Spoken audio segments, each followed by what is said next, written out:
ఓం శ్రీ మాత్రే నమః.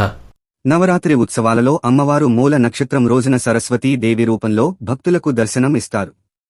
ఈ రోజున అమ్మవారిని తెలుపు రంగు చీరలో అలంకరిస్తారు మరియు నైవేద్యంగా పరవాన్నం అటుకులు, బెల్లం, కొబ్బరి, శనగపప్పు నైవేద్యంగా సమర్పిస్తారు.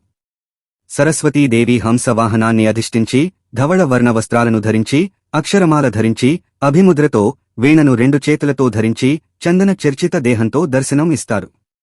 ఆమె ధరించే వీణ పేరు కచ్చపి. సరస్వతీదేవిని అర్చిస్తే అజ్ఞానంధకారం తొలగిపోతుంది, బుద్ధి వికాసం జరుగుతుంది. ఆమె వాక్కు, బుద్ధి, వివేకం, విద్య, కళలు, విజ్ఞానం వీటన్నిటికీ అధిదేవతగా పూజలందుకుంటుంది. ఈ మాత కేవలం చదువులకే కాక సర్వశక్తి సామర్థ్యాలను తన భక్తులకు ప్రసాదిస్తుందని దేవి భాగవతం 9వ స్కంధం 5వ అధ్యాయం వివరిస్తుంది. శ్రీ సరస్వతీదేవి అవతార కథ దేవి భాగవతం ప్రకారం పూర్వము దానవ రాజ్యానికి శుంభ నిశుంభులు అనే దానవ సోదరులు చక్రవర్తులు అయ్యారు.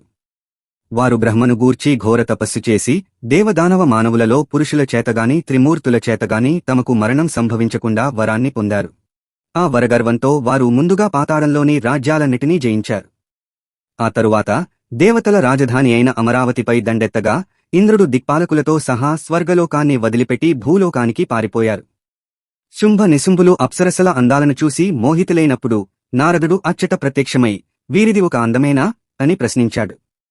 సృష్టిలోని అందము యావత్తూ ఆ మాయాశక్తి సొత్తు అని, ఆమె భువనేక జగన్మోహిని అని నారదుడు వివరించాడు.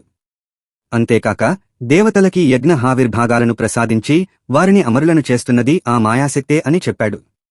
ఈ మాట విని శుంభుడు కోపించి, నేటి నుండి ముల్లోకములలో జరిగే యజ్ఞముల యందు హావిర్భాగములను దేవతలకు ఇవ్వరాదు అని శాసించాడు.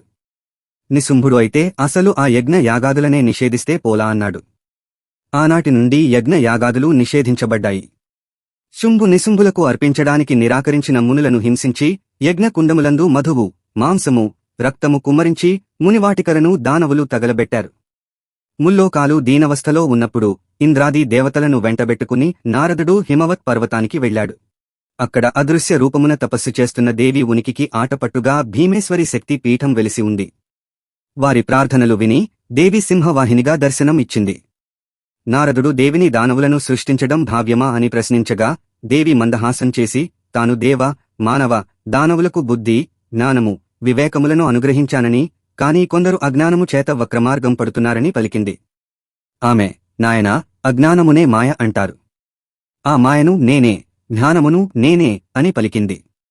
మరుక్షణం దేవి ధవళ కాంతులు విరజిమ్ముతూ తెల్లటి వస్త్రాలు ధరించి కమలమందున ఆసీనురాలైన జ్ఞానస్వరూపిణి, వేదరూపిణి అయిన సరస్వతీ దేవిగా దర్శనం ఇచ్చింది.